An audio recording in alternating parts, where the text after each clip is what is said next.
just to review on the regular show, here's the question we had at the end.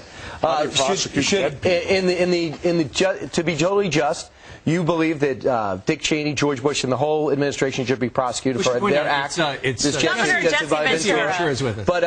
But if that is the case, then we should prosecute. We should have prosecuted Harry Truman. Should have prosecuted Abraham Lincoln. Should have prosecuted Franklin Delano Roosevelt. Are you for that?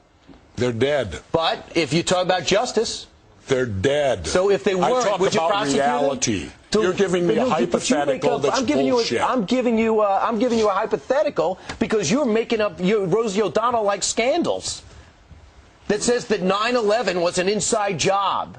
Well, why are you not allowed to ask anything about it? No, why, when you approach the government, I approach the government. I read everything possible. I watched all the hearings. You're right. I haven't read. You looked at my reading list.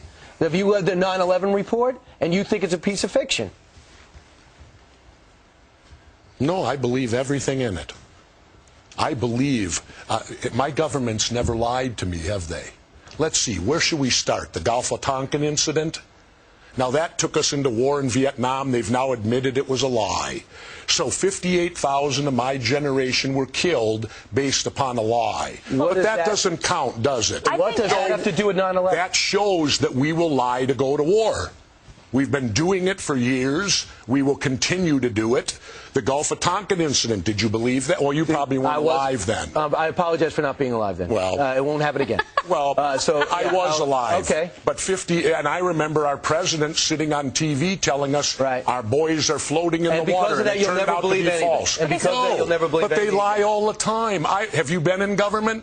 No, I have. All right, so that's for. So I've never been in the NFL, but I could watch a football game and judge what's going on. Why do we have the CIA embedded in all state government when their mission statement says that they're not? The question. If you just say one thing, you don't think the CIA has our best interests in mind. You don't think our intelligence branch. I never said any of that. But your questions and conclusions only lead to that one statement. That you think everyone's against America, the government's against America. True. Always remember, dissension's the greatest form of patriotism. Tom Jefferson said that.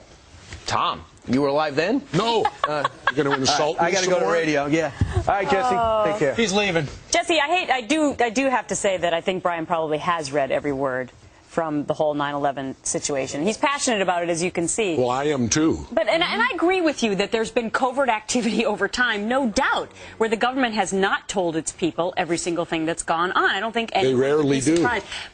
But when it comes to 9/11, are you so sure? No. Okay. No, but I ask questions, and what perturbs me is that you don't get answers. Nobody wants to talk about it. This event that changed our entire history of our country, why aren't we allowed to discuss it?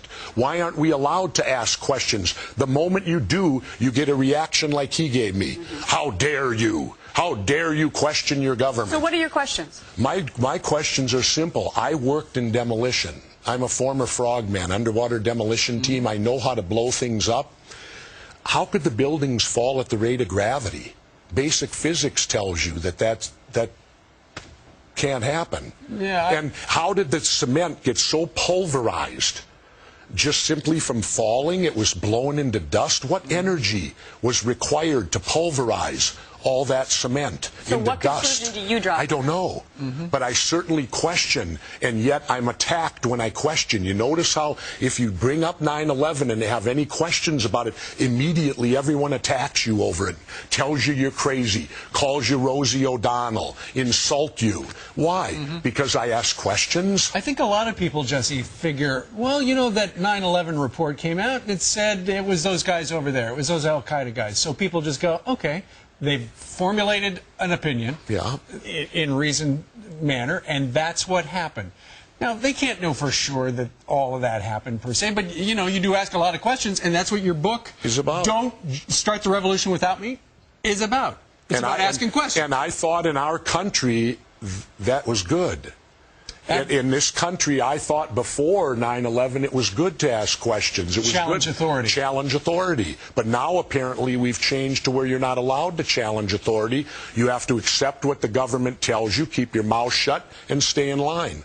Well, that's not the America that I served as the military. I served because, to me, defense of free speech, popular speech, the First Amendment doesn't need to be defended. It's unpopular speech is why we have that amendment. And it seems that when you question 9/11, you're asking unpopular speech today. So you would also like to question the Obama administration. It wouldn't just be the former Bush administration. Oh, I'd like to question everybody on it, because to me it doesn't, what happened that day, there are so many unanswered questions, and even the relatives, you saw the protests at the 9/11, and since when do you bring in witnesses that don't have to testify in open, where they're brought into closed door rooms and allowed to testify together? Let me get your pulse on what's been happening recently, because since we chatted at the Republican convention in St. Paul, the economy's gone to hell. Yeah. And the government now basically runs the car industry and the banking industry. And I'm really interested in your interpretation of that. It's difficult. Are they doing the right thing? I don't know. I don't think anyone really knows. I think it's a roll of the dice. You hope they are. You hope they are. And you hope that the decision-making people are doing the right thing. Can I unequivocally tell you they are? No, I can't. But you don't like government get involved. So no, I'm very much small government. I believe government is far too expansive. When I was governor once, I brought my whole staff together, and I asked them, I said, during lunch, I said, when we come back, I want you to tell me one thing in your life that's not government-controlled. And they couldn't.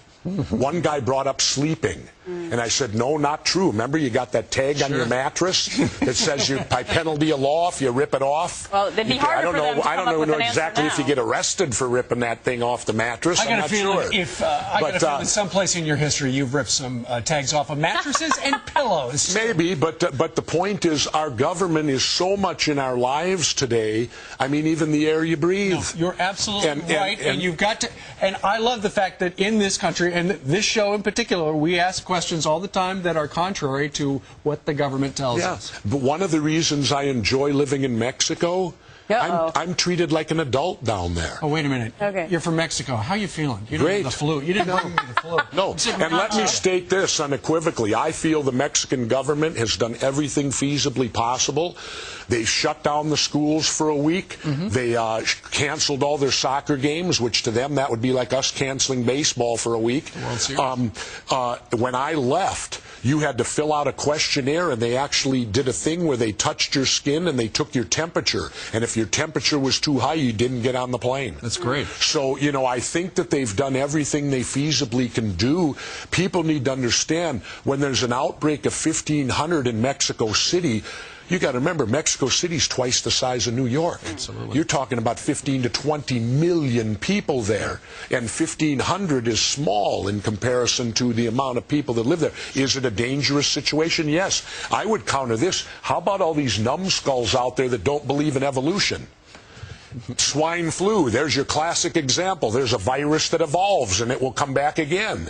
Once we fix this one, that virus will re-evolve, do it, now and it'll we're again. going into a whole other territory. All these people say evolution, it's just a theory. You know what I answer back with, Gretchen? What? So is gravity. That's just a theory. If you don't believe it, go jump off the building and see if it's real. Yeah, we saw what happened to those ducks earlier. Don't start the revolution without me, Jesse Ventura. Always a pleasure. My pleasure. All right. Never a dull moment, my friend. Absolutely. How's your blood pressure? My blood pressure is great. I'm surfing now, and that's my main thing in life. Is you look like a surfer now. Well, my hero now is Laird Hamilton. He's an attractive guy. I don't watch it, and it's not for his attractiveness that I like him. It's for his courage. That's why I watch him. And the waves he rides. He has great courage. He's a man of courage. Don't check out his wife. We'll be back tomorrow. That would be Wednesday. See you then.